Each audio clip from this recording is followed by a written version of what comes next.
Hello and welcome back to another episode of Smart Recovery's tips and tools for recovery that works. Today's show is part 2 of our advanced strategies for coping with urges. And these are exercises which can be found on pages 34 to 36 of the Smart Recovery Handbook. Remember to pick up a copy at the Smart Recovery Bookshop. And while you're at it, why don't you pick up a copy for a friend or loved one who might also benefit? Today's advanced strategy is all about role-playing.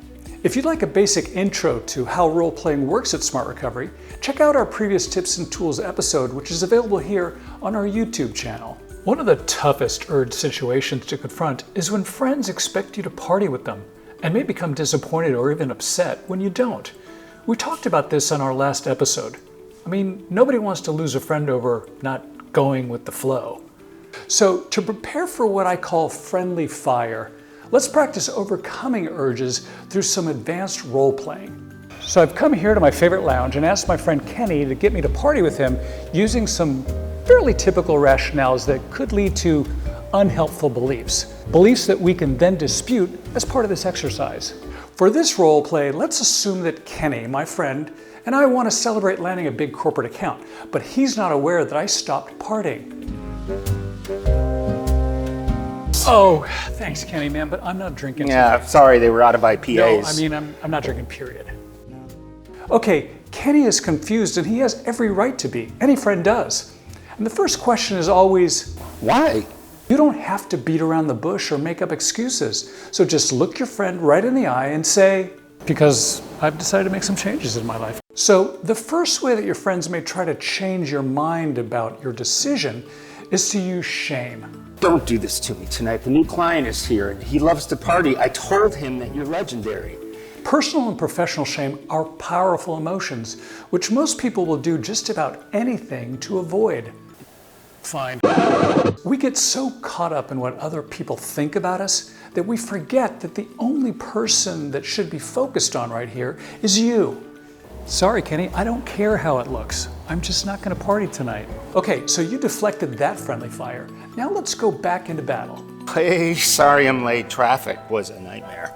Nothing a couple of these won't fix. Kenny, thanks, man, but I'm not gonna be drinking.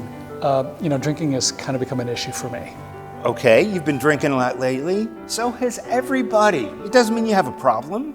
Friends will often try to dispute the very idea of drinking or partying ever being a problem. But the bottom line is this: if you've made a decision to quit drinking or partying, for whatever reason, that's your choice. Okay, another friendly fire put out. Let's go back in.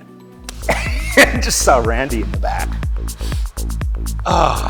You want to go in the bathroom with me? I'm not doing drugs anymore, man. Oh, come on. You can do it for me. Just one. It's not going to kill you. Now, I don't have to tell you how flawed the reasoning is here, right? Logic and experience tell you that stopping at just one hasn't worked before, and probably won't work now. And regardless, you've already made your decision to stop. Okay, another relapse averted. Let's go back in.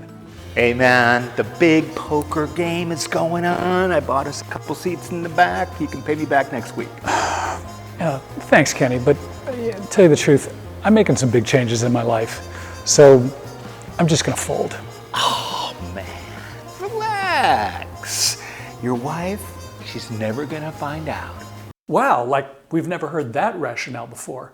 It's common for many people to work on recovery in response to a concern raised by a loved one, a spouse, parent, son or daughter. That motivation works well for some, but most people in long-term recovery say that the key to their success is to choose to do it for themselves.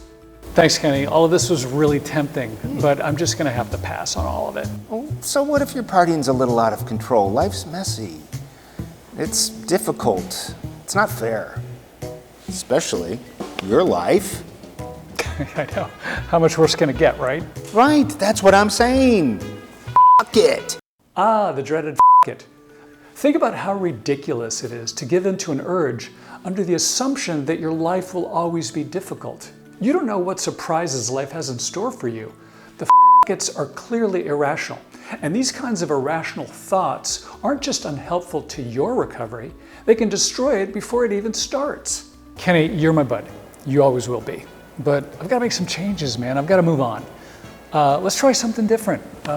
Let's just grab a coffee during the week, okay? Coffee? Yeah, coffee sounds good, I guess. Hey, listen, I think it's great that you're making some changes, dealing with your life's problems. You don't think I have a problem, do you? Do I? These kinds of friendly fire conversations with friends can be tough, but there are other conversations that may be even tougher. And these are the conversations that take place in your own mind, where you try to give yourself rationales to relapse. Instead of friendly fire, it's more like self-sabotage. But by role-playing or rehearsing these kinds of situations with a friend or in a Smart Recovery meeting, and especially with yourself, you'll get really, really good at overcoming those occasional friendly fires or self-sabotaging thoughts and succeed at long-term recovery.